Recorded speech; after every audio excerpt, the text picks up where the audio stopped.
This is Daily Armenia, CivilNet's daily news digest. Here's what's making headlines in Armenia today.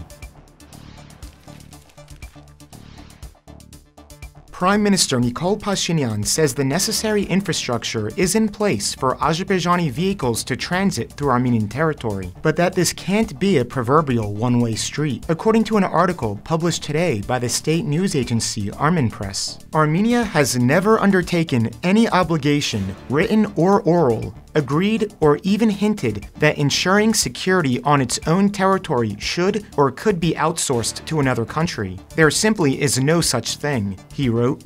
This is likely a reference to Azerbaijan's interpretation of the 2020 ceasefire declaration, which implies the creation of a transport route connecting Azerbaijan with its Nakhichevan exclave through Armenia, with Russian border guards securing the road. Pashinyan added that Armenia will ensure the safety of cargo transportation and assured that if Azerbaijani drivers are uncomfortable using vehicles with their country's license plates, they can use trucks registered in Turkey or any other country instead. The Armenian Prime Minister also wrote that Baku frequently exploits and escalates the issue of regional communication, alleging that Armenia is failing to fulfill its commitments. He stressed that Armenia has no unilateral obligations in this matter, noting that both countries have agreed to open transport and economic routes with each other. Armenia's plans to open border checkpoints with Azerbaijan have stalled due to the latter's refusal, as it has instead demanded an extraterritorial corridor outside Armenia's control. The November 9, 2020 agreement that ended the Karabakh War provided for a corridor between Armenia and Nagorno-Karabakh and envisioned an unimpeded connection between mainland Azerbaijan and its exclave, Nakhichevan,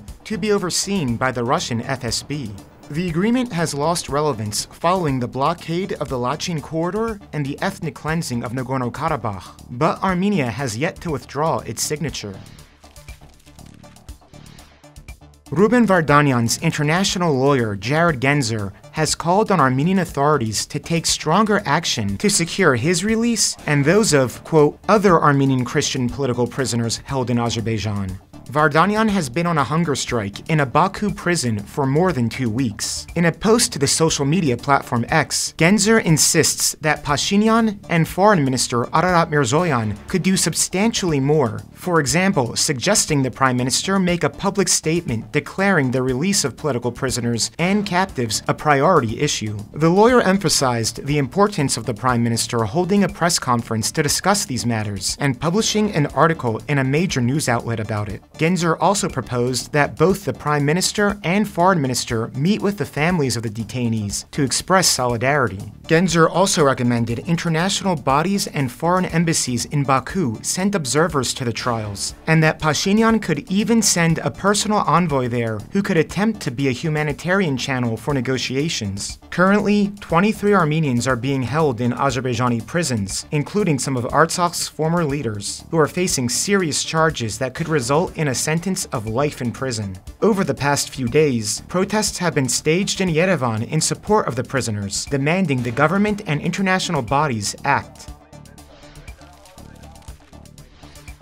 You're going to want to see our new episode of the CivilNet podcast. In it, political analyst Eric Hakopian breaks down the geopolitical shockwaves following the explosive Oval Office meeting between US President Donald Trump and Ukrainian President Volodymyr Zelensky. He explains the Trump administration's foreign policy approach behind the drama, what it will mean for Europe and the NATO alliance, and how Armenia can navigate this unpredictable moment. Watch it through the link in the description, and you can also listen on Spotify podcasts. Follow us there to be notified of future episodes.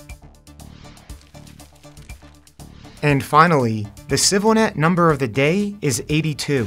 That's because Armenia ranks 82nd out of 167 countries in the Economist Intelligence Unit's Democracy Index for 2024. It suggests democratic backsliding in the country, as its score of 5.35 out of 10 has declined by 5% since its peak in 2022. The score is based on 5 categories, including the electoral process and civil liberties, with Armenia's worst scores coming in the government function and political culture categories. Despite this, Armenia still managed to have the best score in its neighborhood, with Georgia in second place with 4.7 points.